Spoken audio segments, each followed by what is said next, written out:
नमस्कार. संघर्ष वृत्तवाहिनीमध्ये आपलं स्वागत. घेऊया ठाणे आणि आसपासच्या परिसरामधील घडणाऱ्या महत्त्वाच्या घडामोडींचा आढावा. कचरा टाकण्यासाठी आलेल्या वृद्धाचा पालिकेच्या घंटागाडीने चिरडल्याने मृत्यू झाल्याचा धक्कादायक प्रकार दिव्यामध्ये घडला आहे. घंटागाडी मागे घेताना या वृद्धाला गाडीने अक्षरशः फरफटत नेलं. या अपघाताचा थरार सीसीटीव्हीमध्ये कैद झाला आहे. जखमी अवस्थेत त्यांना रुग्णालयात नेल्यानंतर डॉक्टरांनी त्यांना मृत घोषित केलं आहे. दिवा पूर्व येथील टाटा पॉवर लाईनच्या बाजूला असलेल्या संतोषनगर येथे राहत असलेले सीताराम टोटम हे सकाळी 9 वाजताच्या सुमारास कचरा टाकण्यासाठी घराबाहेर पडले. त्यावेळी ठाणे महानगरपालिकेच्या घंटागाडी चालक मनोज कदम आणि सफाई कर्मचारी प्रमोद भोईर यांनी वाहन रिव्हर्स गिअरमध्ये मागे घेत असताना कचरा टाकण्यासाठी आलेल्या व्यक्तीला जवळपास 30 फूट फरफटत नेलं.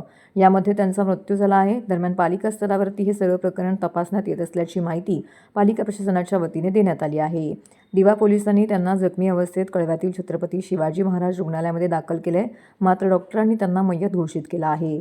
दरम्यान या प्रकरणी दिवा पोलिसांकडून घंटागाडी चालकांच्या विरोधात गुन्हा दाखल करण्याचं काम सुरू होत आहे. आज दिव्यात संतोषनगर येथे एका घंटा गाडीच्या ड्रायव्हरने एका 80 वर्षाचा सीताराम ठोटम या व्यक्तीला पाठीमागून धक्का देत चिरडत घेऊन गेला. लोकांनी आवाज देऊन त्याला गाडी थांबवण्याचा प्रयत्न केला, परंतु त्याच्या कानात हेडफोन असल्यामुळे तो फोनवर बोलत असल्यामुळे आजूबाजूच्या लोकांचा त्याला आवाज आला नाही आणि तो त्या व्यक्तीला फरफटत घेऊन गेला आणि त्या व्यक्तीचा दुर्दैवी मृत्यू झालेला आहे. कदम म्हणून ह्या ड्रायव्हरचं नाव आहे. या ड्रायव्हरवरती मनुष्यवधाचा गुन्हा दाखल झाला पाहिजे आणि सदर सीताराम ठोटम यांच्या कुटुंबाला ठाणे महानगरपालिकेने तात्काळ 10 लाखाची मदत जाहीर करावी, अशी आम्ही शिवसेना उद्धव बाळासाहेब ठाकरे पक्षाकडून मागणी करतो. ठाणे महानगरपालिकेचे मालमत्ता कर म्हणजेच प्रॉपर्टी टॅक्स भरण्याचे आवाहन.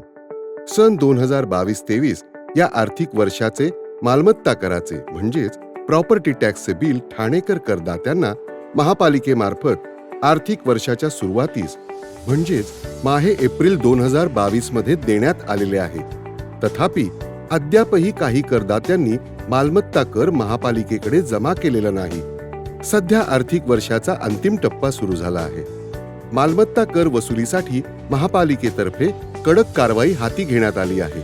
या अंतर्गत जंगम मालमत्ता, टीव्ही, फ्रीज, वाहन व इतर जप्त करणे तसेच स्थावर मालमत्ता वॉरंट बजावून जप्त करण्यात येत असून मालमत्तेचा जाहीर विक्रीद्वारे लिलाव करून कराची रक्कम वसूल करण्यात येत आहे.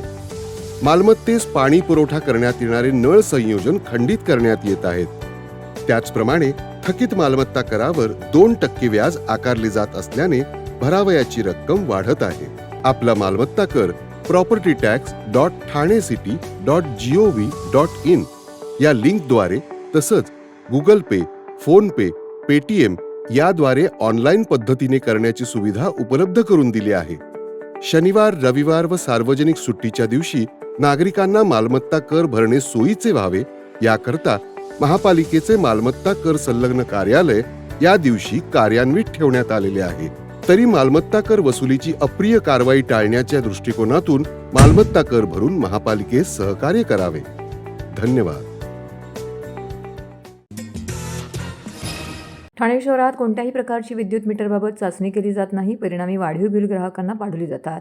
अशातच ठाण्यातील जागृत नागरिक मंदार घैसस यांनी याबाबत तक्रार दाखल केली आहे. याबाबत त्यांनी अनेकदा महावितरणाकडे तक्रार दाखल केली आहे, मात्र तरी हे वाढीव बिलाचे सत्र सुरू आहे. गेल्या 3 वर्षापासून मंदार घैसस हे वाढीव बिलाची रक्कम भरत असून त्यांनी लाखोमध्ये रक्कम शासनाकडे जमा केली आहे. वेळोवेळी मीटर न चेक केल्यामुळे अपघाताच्या घटना वाढत असून त्यातून कर्मचारी जखमी होत आहेत. त्याला जबाबदार कोण? कोणत्याही प्रकारे मीटरची चाचणी होत नाही याबाबतचे पुरावे त्यांनी पत्रकार परिषदेमध्ये सादर केले.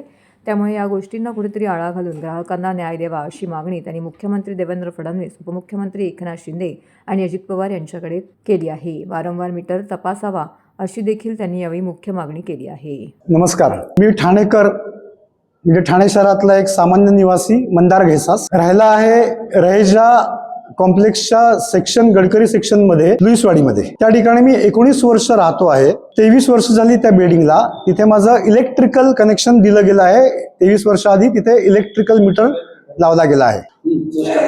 जानेवारी महिना प्रजासत्ताक दिनासाठी असतो आणि मी एक प्रजेचा नागरिक आहे आणि प्रजेची सत्ता असावी ना की अधिकाऱ्यांची सत्ता असावी असा माझा MSDCL ला आग्रहाची विनंती आहे.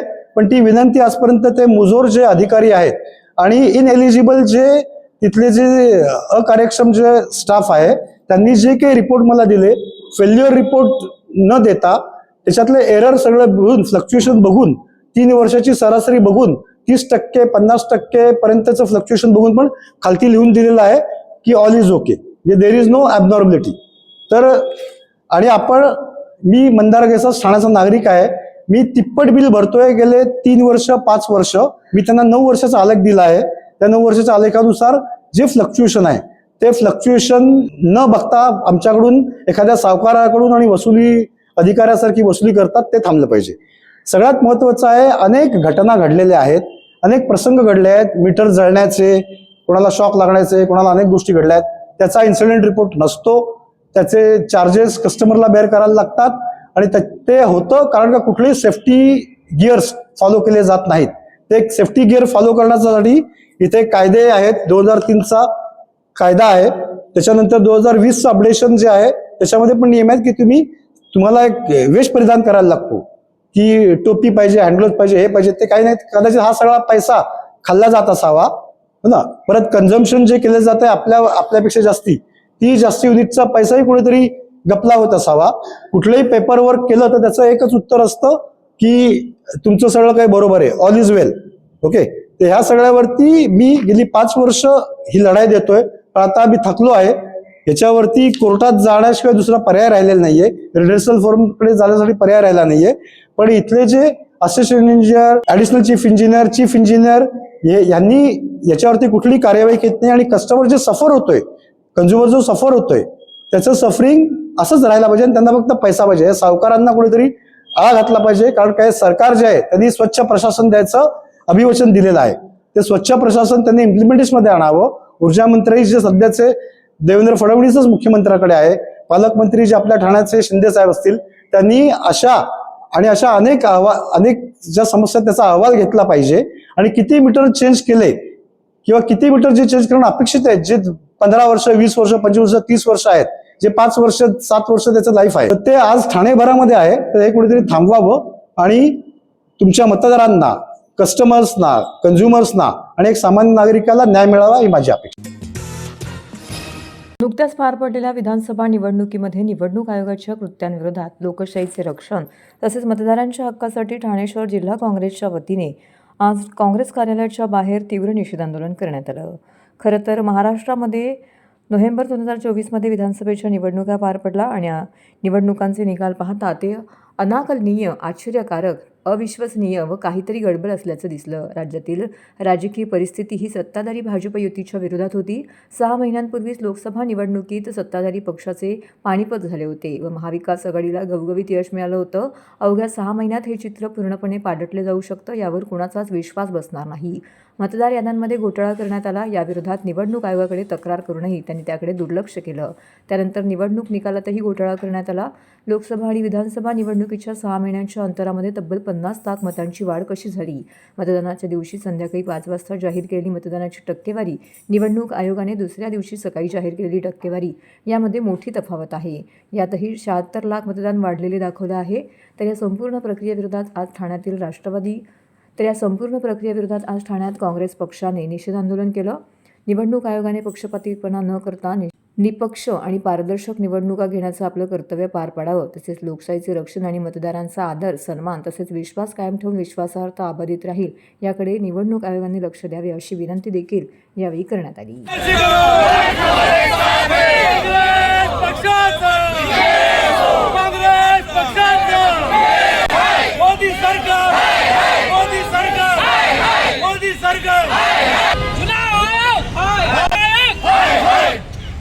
राहुल गांधी संघर्ष करो, हम तुम्हारे साथ हैं। राहुल गांधी संघर्ष करो, हम तुम्हारे साथ हैं। राहुल गांधी संघर्ष करो, हम तुम्हारे साथ हैं। संघर्ष करो, हम तुम्हारे साथ हैं। आधा मिनट रुक जा, आधा मिनट। खड़गे साहब संघर्ष करो, हम तुम्हारे साथ हैं। गली गली में शोर है, अरे मी जाऊन आला, गली गली में शोर है, गली करो रे. निवडणूक आयोगाच्या धांदली विरोधात हे आंदोलन आहे.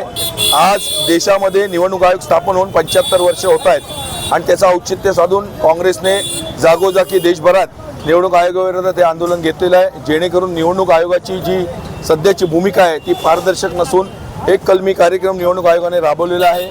एका विशिष्ट पक्षाला, जाती धर्मामध्ये तेढ आणणाऱ्या पक्षाला या ठिकाणी सत्तेवरती ठेवण्याकरिता आटोकाट प्रयत्न निवडणूक आयोगाकडनं त्यांच्या सगळ्या नियम धाब्यावर बसून, तरतुदी धाब्यावर बसून प्रयत्न केला जात आहे. म्हणून त्याचा निषेध, बॅलेट पेपरवरती निवडणुका व्हाव्यात, ह्या निवडणुका EVM पद्धतीने होऊ नये, EVM पद्धत रद्द करावी याकरता आजचं हे आंदोलन काँग्रेसतर्फे घेण्यात आलेलं आहे. त्याचं नेतृत्व राजेश शर्मा साहेब आणि नसीम खान यांनी केलेलं आहे.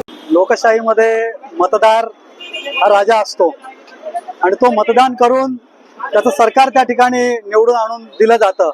परंतु तुम्ही बघितलं असेल की विरोधी पक्ष असेल, भारतीय जनता पक्ष असेल किंवा निवडणूक आयोग असेल, कशा पद्धतीने त्यांना सातत्याने हातामध्ये धरून लोकशाहीचा त्या ठिकाणी गळा सातत्याने घोटला जातो.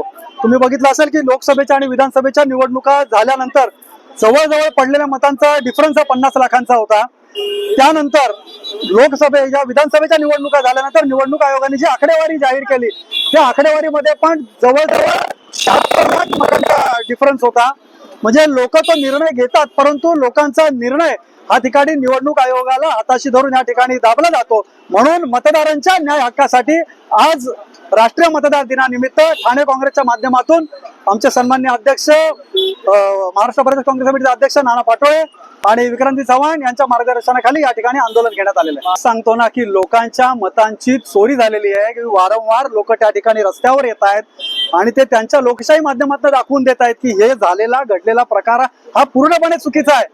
परंतु यांनी निवडणूक आयोगाला अशा पद्धतीने हाताशी धरलेला आहे आणि पूर्णपणे या लोकशाहीची वाट लावण्याचं काम चालू आहे. म्हणून आजच्या या राष्ट्रीय मतदान दिनी मतदारांच्या न्याय हक्कासाठी काँग्रेस पक्ष या ठिकाणी रस्त्यावर उतरलेला आहे.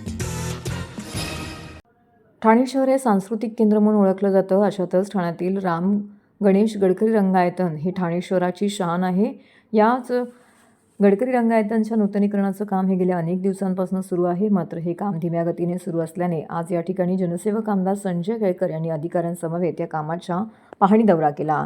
नाट्यकर्मी आणि प्रेक्षकांच्या केंद्रस्थान ठेवून दर्जात्मक काम करताना त्यामध्ये दिरंगाई खपवून घेतली जाणार नाही, असं देखील यावेळी केळकर यांनी संबंधित अधिकाऱ्यांना ठणकावून सांगितलं आहे. तब्बल 26 वर्षानंतर गडकरी रंगायतनच्या नूतनीकरणाचं काम हातीत घेण्यात आलं असून ठाणे महानगरपालिकेने तब्बल 23 कोटी रुपयांचा खर्च केला आहे. या नूतनीकरणाच्या कामाची पाहणी आमदार संजय केळकर यांनी केली. यावेळी पालिकेचे अभियंता सुधीर गायकवाड हे देखील उपस्थित होते. गडकरी रंगायतनच्या नूतनीकरणाची कामाची सुरुवात ही ऑक्टोबरमध्ये झाली आहे. 3 महिन्याच्या कालावधीमध्ये हे काम पूर्ण होणं अपेक्षित होतं. मात्र या कामाला 3 महिने उलटले तरी देखील अद्याप याचं काम न झाल्यामुळे अखेरीस संबंधित अधिकाऱ्यांशी आज आमदार संजय केळकर यांनी या कामाबाबत चर्चा केली. ठाणे शहरातील हे महत्त्वाचे सांस्कृतिक केंद्र असून नूतनीकरणाचं काम हे 6 महिन्यांमध्ये पूर्ण करून येत्या 1 मे अर्थातच महाराष्ट्र दिनी रंगायतन नागरिकांसाठी खुले करण्याचे निर्देश आमदार केळकर यांनी प्रशासनाला दिले आहेत. नाट्यगृहाच्या मजबूतीकरणाचे काम दर्जात्मक करून त्यामध्ये दिरंगाई होता कामा तसेच त्याचबरोबर विकेंडला येथे उडणारी झुंबड आणि मासुंदा तलावपळीवरती होणारी गर्दी लक्षात घेता या महाराष्ट्र जीवन प्राधिकरणाच्या जागेमध्ये भव्य वाहनतळ उभारण्यात यावे. नाट्यगृहाचे पारंपरिकीकरण जपून उदक वाहिनीची सुविधा, भव्य रिहर्सल रूम, निकषानुसार आसन व्यवस्था, आधुनिक ध्वनी व्यवस्था इत्यादी सुविधा कलाकार आणि प्रेक्षकांना केंद्रस्थानी ठेवून कराव्यात, अशा सूचनाही यावेळी केळकर यांनी केल्या आहेत. आणि याच राम गणेश गडकरी रंगायतनचं नूतनीकरणाचं काम जे आहे ते हाती घेण्यात आलेलं आहे. गेल्या अनेक महिन्यांपासून याचं काम जे करण्यासाठी आमदार संजय केळकर जे आहेत दाखल झालेले आहेत. खरं तर प्रेक्षकही हे नाट्यगृह कधी सुरू होणार याच्या प्रतीक्षेत आहे. मात्र अद्यापही नाट्यगृह जे आहे ते सुरू करण्यात आलेलं नाही. त्याचं नूतनीकरण ते पण आपल्याला पाहायला मिळते. नव्यानं गडकरी रंगायतन जे आहे ते तयार होत आहे आणि त्याच्याच कामाची पाहणी करण्यासाठी आज स्वतः आमदार संजय केळकर या ठिकाणी दाखल झालेले आहेत. संबंधित आहे आणि सविस्तर माहिती जी आहे ती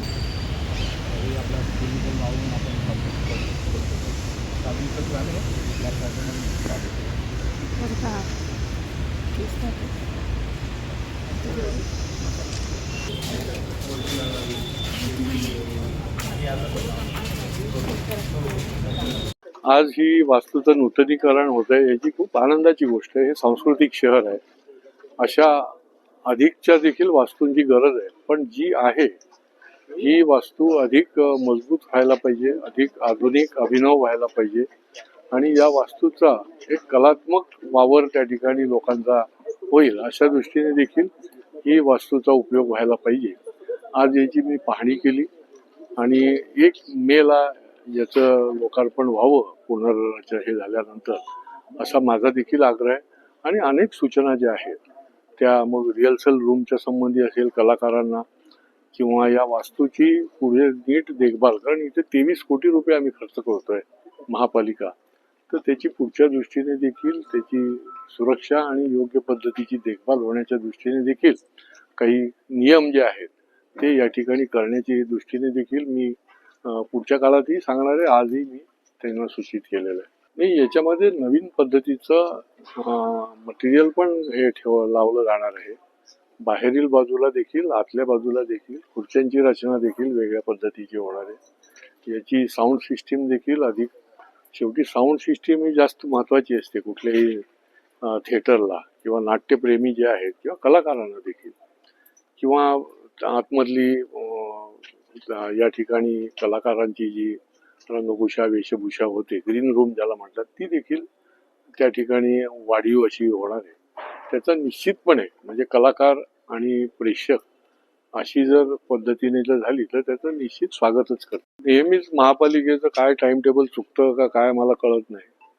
खरं म्हणजे ही 3 महिन्यात होण्यासारखी नाही आहे. याचं जे काम आहे आणि त्यामुळे त्यांनी 3 महिने वाढवलेले दिसते, परंतु 1 मेला याचं लोकार्पण व्हावं अशा पद्धतीचं टार्गेट पकडून, कारण फार मोठी प्रेक्षक आणि श्रोत्यांचे हाल आहेत. सांस्कृतिक क्षेत्रामध्ये काम करणारे आणि प्रत्यक्ष त्याला दाद देणारे मोठी रसिक प्रेक्षक जे आहेत त्यांना एकाच थिएटरवर आता अवलंबून राहायला लागतंय. आणि हे एकदम जंक्शन थिएटर आहे, इथे कलात्मक वातावरण आहे आणि त्याच्यामुळे काही कळ सोसायला लागेल, परंतु चांगली एक वास्तू पुन्हा एकदा यावी आणि याच्याकरताच आज मी ही भेट दिली. राष्ट्रभाषा विचार मंच आणि राजस्थानी सेवा समिती यांच्या वतीने 2 फेब्रुवारी रोजी ठाण्यातील काशीनाथ घाणेकर सभागृहामध्ये राष्ट्रीय कवी संमेलनाचं आयोजन केलं आहे. कार्यक्रमाचे समन्वयक ॲडव्होकेट दरमियन सिंग बेस्ट यावेळी म्हणाले की कार्यक्रमात दिल्ली, जयपूर, इंदोर, उत्तर प्रदेश आणि देशाच्या कानाकोपऱ्यातील कवी आणि गीतकार वीरता, विनोद आणि देशभक्तीच्या कविता सादर करतील. त्यांनी सांगितलं की कार्यक्रमाचे संचालन रंगमंच सम्राट शशिकांत यादव करतील. तसेच कॉमेडी किंग सुदीप बोला, वीर कवी अशोक चरण, गीतकार अमन अक्षर, कॉमेडी कवी पार्थ नवीन, प्रियांका नंदानी, चेतन चर्चित आणि इतर कवी या कार्यक्रमामध्ये उपस्थित राहतील आणि आपल्या कवितांनी श्रोत्यांना मंत्रमुग्ध करतील. या कार्यक्रमाला प्रमुख पाहुणे म्हणून ठाणे पोलीस आयुक्त Ashutosh Dombre, bar council of Maharashtra and गोवाचे अध्यक्ष ॲडव्होकेट गजानन चव्हाण उपस्थित राहणार आहेत. तर कार्यक्रमात ज्येष्ठ साहित्यिक डॉक्टर अनिल कुमार सिंग, कॉन्स्टेबल मधुसूदन सुर्वे, अभियंता प्रशांत दामले आणि साहित्यिक राजेंद्र दधीच यांचा सत्कार केला जाईल. या प्रसंगी महाराष्ट्र गोवा काउन्सिलचे सदस्य ॲडव्होकेट सुदीप पासबोला, उद्योगपती अजिताभ बच्चन, सहाय्यक पोलीस आयुक्त डॉक्टर विवेक मोगळीकर, मुलुंड कोर्ट बार असोसिएशनचे अध्यक्ष ॲडव्होकेट राजेंद्र केनी, मुंबई शहर दिवाणी आणि सत्र न्यायालयाचे अध्यक्ष ॲडव्होकेट रविप्रकाश जाधव हे पाहुणे म्हणून उपस्थित राहणार आहेत. राष्ट्रभाषा विचार मंच और राजस्थान सेवा समिति के तत्वाधान में इस वर्ष राष्ट्रीय कवि सम्मेलन 2025 का आयोजन डॉक्टर काशीनाथ घाणेकर नाट्यगृह में रविवार 2 फरवरी 2025 को 7:30 बजे आयोजन किया गया है. इसमें देश के प्रख्यात कवि अपने काव्य पाठ करेंगे, जिसमें मुख्यतः देवास से शशिकांत यादव जी मंच संचालन के लिए आ रहे हैं. हास्य सम्राट सुदीप बोला, अशोक चारण जी, अमन अक्षर, श्री पार्थ नवीन, सुश्री प्रियंका ओम नंदनी और चेतन चर्चित उत्तर प्रदेश से आ रहे हैं. इसमें जो कार्यक्रम का उद्घाटन और दीप प्रज्वलन है वो महाराष्ट्र गोवा बार काउंसिल के चेयरमैन श्री एडवोकेट गजानन चव्हाण जी और ठाणे शहर पुलिस के आयुक्त श्री डोबरे जी करेंगे. उन्होंने कार्यक्रम को उद्घाटन करने का हमें आश्वासन दिया.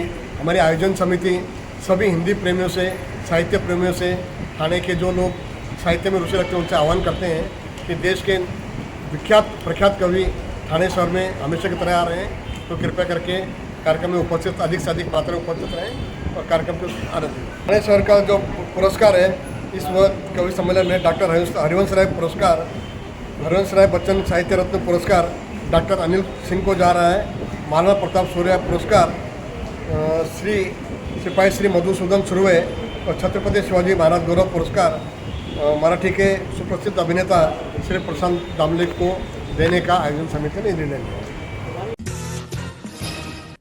तर हे होतं संघर्ष वृत्तवाहिनीचं आजचं बातमीपत्र। उद्या पुन्हा भेटू याच वेळी याच ठिकाणी ताज्या घडामोडींसह। तोपर्यंत नमस्कार।